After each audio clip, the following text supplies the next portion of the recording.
जय हिंद साथियों। तो यहाँ पर हम आपके लिए पेपर कोड BPAG 174 सतत विकास के कुछ इम्पॉर्टेंट क्वेश्चंस लेकर आए हैं जो आपके परीक्षा जून 2025 के लिए इम्पॉर्टेंट हैं। ये प्रश्न जो है प्रीवियस ईयर भी आए थे और ये जो क्वेश्चन से कॉमन क्वेश्चन से बार बार एग्जाम में पूछे जाते हैं, तो आप लोग इन सभी क्वेश्चंस को एक बार जो है जरूर देखकर जाइएगा।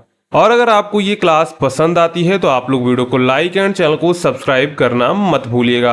आपको ऐसे ही सभी पेपर कोड्स की क्लासेस मिल जाएंगी। अगर आप इंग्लिश मीडियम के स्टूडेंट हैं तो इंग्लिश मीडियम की क्लास की लिंक आपको डिस्क्रिप्शन में मिल जाएगी, तो वहां से आप लोग उसे वॉच कर लीजिएगा। और अगर आप लोग रिवीजन के लिए यानी कि जब आपका पेपर हो तो आप लोग गैस पेपर जो है यहाँ से परचेज कर सकते हैं। जो भी आपका पेपर कोड हो सिंपली आपको यहाँ पर टाइप करना है और अपना जो है गैस पेपर 49 रुपीज़ में डाउनलोड कर लेना है। ये आपका जब एग्जाम होगा उससे पहले आप इससे रिवीजन कर सकते हैं। इसमें जो है कवरेज यानी कि जो इंपॉर्टेंट क्वेश्चंस है ज़्यादा इसमें आपको नहीं दिया जाएगा, बिल्कुल सिलेक्टेड क्वेश्चंस आंसर मिलेंगे जो आपके एग्जाम के लिए इंपॉर्टेंट होंगे। अगर आपको कोई पेपर एक कोड यहाँ पर नहीं मिलता है, हो सकता है यहाँ पर अपडेट ना हुआ हो, तो आप इस नंबर पे व्हाट्सअप कर सकते हैं या फिर व्हाट्सअप आइकन पर क्लिक करेंगे तो आप डायरेक्ट व्हाट्सअप पर रिडायरेक्ट हो जाएंगे। तो यहाँ पर हमारा सबसे पहला प्रश्न है, सतत विकास के अर्थ और स्वरूप की चर्चा कीजिए। वर्तमान समय में सतत विकास एक महत्वपूर्ण वैश्विक अवधारणा बन चुकी है। यह एक ऐसा विकास है जो वर्तमान पीढ़ी की आवश्यकताओं को पूरा करते हुए भविष्य की पीढ़ियों की आवश्यकताओं से समझौता नहीं करता है। देखिए, सतत विकास का मतलब यह है कि ऐसा विकास जिसमें हम अपनी वर्तमान जो पीढ़ी है उसकी आवश्यकताओं को भी पूरा कर सकें और जो भविष्य की पीढ़ियां हैं उनको भी आवश्यकताओं के साथ समझौता ना करना पड़े। संसाधनों का विवेकपूर्ण उपयोग, पर्यावरण संरक्षण, सामाजिक समानता और आर्थिक विकास, ये सभी सतत विकास के मूल आधार हैं। अगर हम लोग देखें कि सतत विकास क्या है तो हमको जो है संसाधनों का विवेकपूर्ण उपयोग करना होगा, पर्यावरण संरक्षण करना होगा, सामाजिक समानता होगी और आर्थिक विकास, ये सब क्या है, सभी सतत विकास के मूल आधार हैं। संयुक्त राष्ट्र ने सतत विकास को 21वीं सदी की सबसे बड़ी चुनौती और आवश्यकता भी माना है। तो यहाँ पर सतत विकास का अगर हम लोग अर्थ देखें तो सतत विकास शब्द की परिभाषा सबसे पहले 1987 में ब्रुंडलैंड रिपोर्ट आवर कॉमन फ्यूचर में दी गई थी। इसके अनुसार सतत विकास ऐसा विकास है जो वर्तमान की आवश्यकताओं की पूर्ति इस प्रकार करता है कि भविष्य की पीढ़ियों की आवश्यकताओं की पूर्ति की क्षमता से समझौता ना हो। यानी कि सतत विकास का मतलब क्या है कि हम वर्तमान की आवश्यकताओं को भी पूरा कर लें और जो भविष्य की पीढ़ियों की आवश्यकताओं हो उनको भी समझौता ना करना पड़े। इसका तात्पर्य क्या है? इसका तात्पर्य है आर्थिक वृद्धि, सामाजिक न्याय, पर्यावरण संतुलन के बीच सामंजस्य बनाकर विकास करना। यह न केवल वर्तमान समय के लोगों को लाभान्वित करता है बल्कि आने वाली पीढ़ियों के लिए भी एक सुरक्षित, समृद्ध और स्वच्छ पर्यावरण सुनिश्चित करता है। इसके बाद यहाँ पर हम लोग देखेंगे सतत विकास का स्वरूप क्या है। तो सतत विकास का जो है 3 स्वरूप देखने को मिलते हैं, यानी कि 3 स्तंभ देखने को मिलते हैं। पहला है आर्थिक आयाम, मतलब कि इकोनॉमिक डायमेंशन। तो सतत विकास के आर्थिक पहलू का मुख्य उद्देश्य है आर्थिक वृद्धि को इस प्रकार सुनिश्चित करना है कि संसाधनों की बर्बादी ना हो, समाज के सभी वर्गों को विकास का लाभ मिले। यह आय के न्यायपूर्ण वितरण, रोजगार सृजन, टिकाऊ कृषि, हरित तकनीकी और नवाचार को प्रोत्साहित करता है। यानी कि देखिए, आर्थिक आयाम का मतलब क्या है? सतत विकास के आर्थिक पहलू का मुख्य उद्देश्य है कि आर्थिक वृद्धि इस प्रकार हो कि संसाधनों की हमको बर्बादी ना करनी पड़े और समाज के सभी वर्गों का जो है विकास का लाभ मिल सके। जैसे अच्छे ऊर्जा जैसे सौर और पवन ऊर्जा में अत्यधिक निवेश करना चाहिए जो कि पारंपरिक जीवाश्म ईंधनों की तुलना में अधिक टिकाऊ है। देखिए, जो पारंपरिक जीवाश्म ईंधन जैसे पेट्रोल वगैरह, डीजल हैं, ये सब पोल्यूशन भी करते हैं और ये किसी एक दिन ना समाप्त हो जाएंगे। जबकि जो सौर ऊर्जा है, पवन ऊर्जा है, इनकी ऊर्जा क्या है, अच्छे मतलब कभी भी खत्म नहीं होगी। तो हमको सौर ऊर्जा और पवन ऊर्जा पर अधिक से अधिक निवेश करना चाहिए। इसके बाद आता है पर्यावरणीय आयाम, मतलब कि इन्वायरमेंटल डायमेंशन। इसका उद्देश्य पर्यावरण की रक्षा करना और जैव विविधता को संरक्षित करना है। संसाधनों का अत्यधिक दोहन, प्रदूषण, वन विनाश, जलवायु परिवर्तन जैसे मुद्दों को ध्यान में रखते हुए पर्यावरण सम्मत नीतियां बनाई जाएं। यानी कि पर्यावरण आयाम का मतलब क्या है कि हमको अत्यधिक यानी कि संसाधनों का अत्यधिक दोहन नहीं करना चाहिए। प्रदूषण, जो वन विनाश, जलवायु परिवर्तन जैसे वर्तमान में मुद्दे चल रहे हैं, इनके अनुसार हमको नीतियां बनानी चाहिए। जैसे प्लास्टिक पर प्रतिबंध लगाना चाहिए, पुनर्चक्रण करना चाहिए, जल संरक्षण तकनीकें अपनानी चाहिए, कार्बन उत्सर्जन में कटौती करनी चाहिए। इसके बाद आ जाते हैं सामाजिक आयाम पर, सोशल डायमेंशन। तो यह पहलू समाज में समानता, न्याय, शिक्षा, स्वास्थ्य और मानव अधिकारों को बढ़ावा देता है। सतत विकास का सामाजिक स्वरूप यह सुनिश्चित करता है कि समाज के सभी वर्गों को समुचित सुविधाएं मिलें और किसी को विकास की प्रक्रिया से वंचित ना किया जाए। देखिए, सतत विकास का मतलब सिर्फ पर्यावरण से ही नहीं है, बल्कि समाज से भी, यानी कि समाज में समानता, न्याय, शिक्षा, स्वास्थ्य और मानव अधिकारों को बढ़ावा देना चाहिए।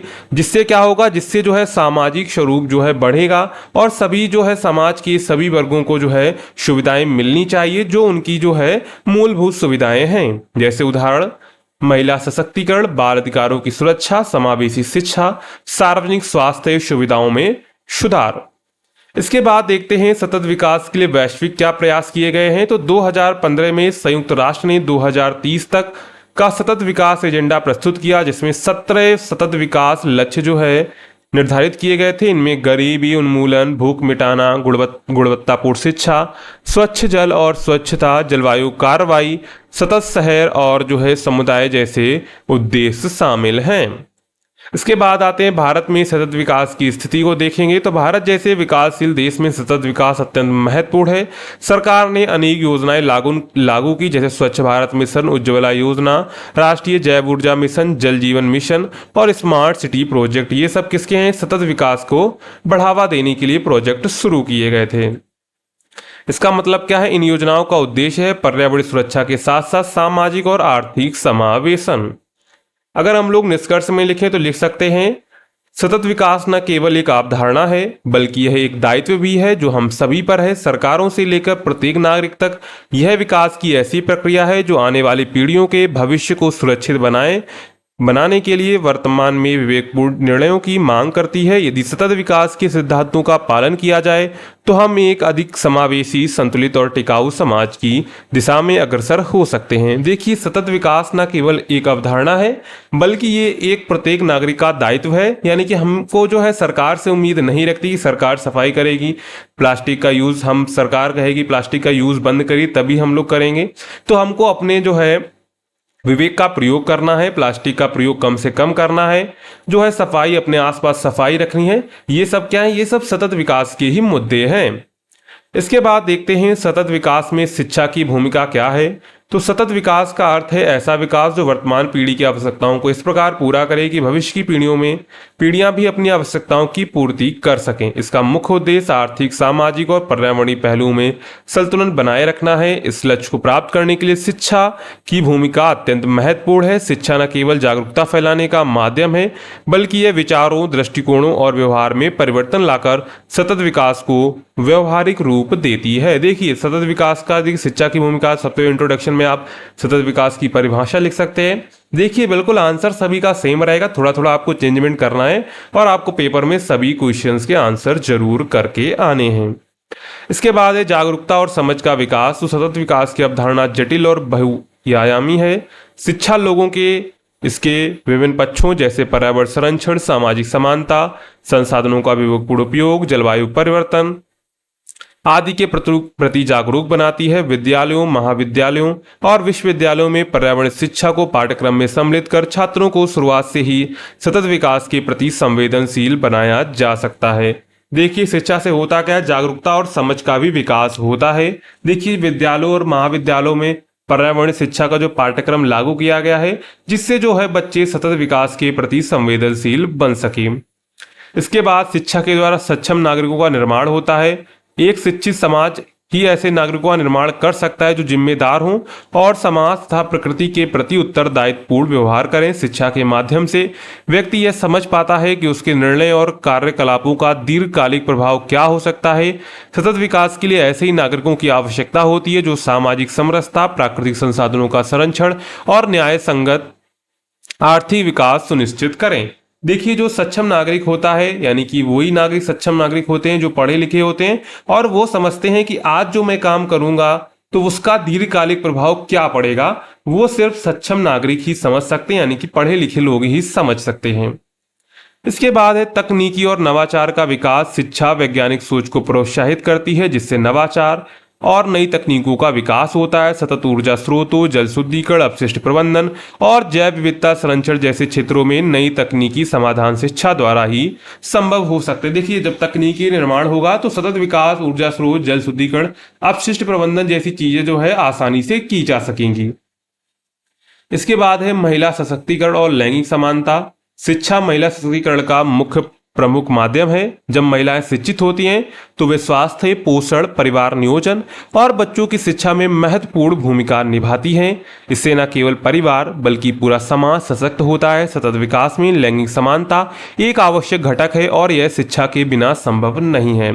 देखिए, शिक्षा से क्या होता है, जब कोई महिला शिक्षित होती है तो वह स्वास्थ्य, पोषण, परिवार नियोजन और बच्चों की शिक्षा में महत्वपूर्ण भूमिका निभाती है। इससे न केवल परिवार बल्कि पूरा समाज जो है सशक्त बनता है।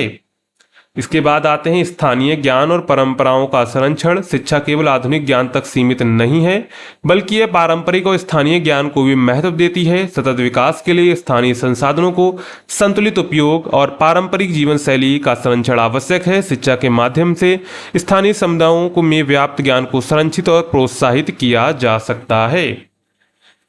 इसके बाद जो है शिक्षा का जो प्रयोग, छठा प्रयोग है नीतियों और निर्णय निर्माण में भागीदारी, यानी कि नीतियां और निर्णय निर्माण में भागीदारी। तो शिक्षित व्यक्ति अपने समाज के विकास में सक्रिय रूप से भाग ले सकता है। यदि कोई पढ़ा लिखा व्यक्ति होगा तो समाज के विकास में सक्रिय रूप से भाग लेगा। वह सरकारी नीतियों की समीक्षा कर सकता है, यानी कि समीक्षा का मतलब है कि ये जो नीति बनाएगी गलत है या सही है। निर्णय प्रक्रिया में भाग ले सकता है। सतत विकास हेतु प्रभावी सुझाव दे सकता है। शिक्षा व्यक्ति को सामाजिक उत्तरदायित्व और लोकतांत्रिक मूल्यों के प्रति सचेत करती है। अगर हम लोग निष्कर्ष में लिखें, सतत विकास की दिशा में शिक्षा एक आधारशिला के रूप में कार्य करती है। यह न केवल ज्ञान प्रदान करती है बल्कि हमको मूल्य देती है, दृष्टिकोण देती है और व्यवहार में बदलाव लाकर समाज को अधिक उत्तरदायी और पर्यावरण के प्रति संवेदनशील बनाती है। अतः यदि हमें सतत विकास के लक्ष्यों को प्राप्त करना है तो शिक्षा को प्राथमिकता देना अनिवार्य है, और वह भी ऐसी शिक्षा दी जाए जो समावेशी हो, समान हो और जीवन पर्यंत सीखने की भावना से युक्त हो। अतः शिक्षा और सतत विकास एक दूसरे के पूरक हैं, एक के बिना दूसरे की कल्पना अधूरी है। तो ये कोट आप लोग यहाँ पर लिख सकते हैं। कोट लिखेंगे तो आपको नंबर मिलने के चांस ज्यादा हो जाते हैं। इसके बाद देखते हैं सतत विकास में गैर सरकारी संगठनों की भूमिका क्या होती है। तो सतत विकास की प्रक्रिया जिसमें आर्थिक विकास, सामाजिक समावेशन और पर्यावरण संरक्षण के बीच संतुलन स्थापित किया जाता है ताकि वर्तमान पीढ़ी की आवश्यकताएं पूरी की जा सकें, बिना भविष्य की पीढ़ियों की आवश्यकताओं से समझौता किए। इस लक्ष्य की प्राप्ति में सरकारों के साथ साथ गैर सरकारी संगठनों यानी कि एनजीओ की भी भूमिका अत्यंत महत्वपूर्ण होती है। तो यहाँ पर सतत विकास लक्ष्यों की प्राप्ति में योगदान। संयुक्त राष्ट्र द्वारा निर्धारित 17 सतत विकास लक्ष्यों में गरीबी उन्मूलन, गुणवत्तापूर्ण शिक्षा, लैंगिक समानता, स्वच्छ जल, स्वच्छ ऊर्जा, जलवायु परिवर्तन पर कार्रवाई आदि शामिल है। एनजीओज इन लक्ष्यों की प्राप्ति के लिए विभिन्न परियोजनाओं और कार्यक्रमों का संचालन करते। उदाहरण स्वरूप प्रथम जैसे एनजीओ शिक्षा क्षेत्र में सुधार के लिए काम करता है, जबकि चिंतन पर्यावरणीय संरक्षण पर केंद्रित है। इसके बाद है नीति निर्माण में सहयोग। तो एनजीओ नीति निर्माण की प्रक्रिया में भाग लेकर सरकार को जमीनी सच्चाइयों से अवगत कराते हैं। ये संगठनों के शोध, रिपोर्ट, अनुशंसाएं नीति निर्धारकों को प्रभावी निर्णय लेने में मदद करती हैं। उदाहरण के तौर पर शिक्षा या स्वास्थ्य से जुड़ी नीतियों में एनजीओ की सहभागिता ने कई बार बड़े सकारात्मक परिवर्तन लाए हैं, यानी कि जो एनजीओ होते हैं वो नीति निर्माण में भी सहयोग करते हैं। इसके बाद उनकी सामूहिक भागीदारी और जन जागरूकता भी होती है। एनजीओ जनता और सरकारों के बीच सेतु का कार्य करते हैं। वे समुदायों को उनके अधिकारों, सरकारी योजनाओं और संसाधनों की जानकारी देते हैं, जिससे लोग सशक्त बनते हैं। पर्यावरण संरक्षण, जल संरक्षण, स्वच्छता आदि मुद्दों पर एनजीओ द्वारा चलाए गए जागरूकता अभियान लोगों में व्यावहारिक बदलाव लाने में कारगर रहे हैं। इसके बाद है वंचित वर्गों के उत्थान में भूमिका। तो एनजीओ गरीबों, महिलाओं, बच्चों, आदिवासियों और अन्य हाशिए पर पड़े समुदायों के साथ काम कर उनके सामाजिक और आर्थिक उत्थान में सहायक होते हैं।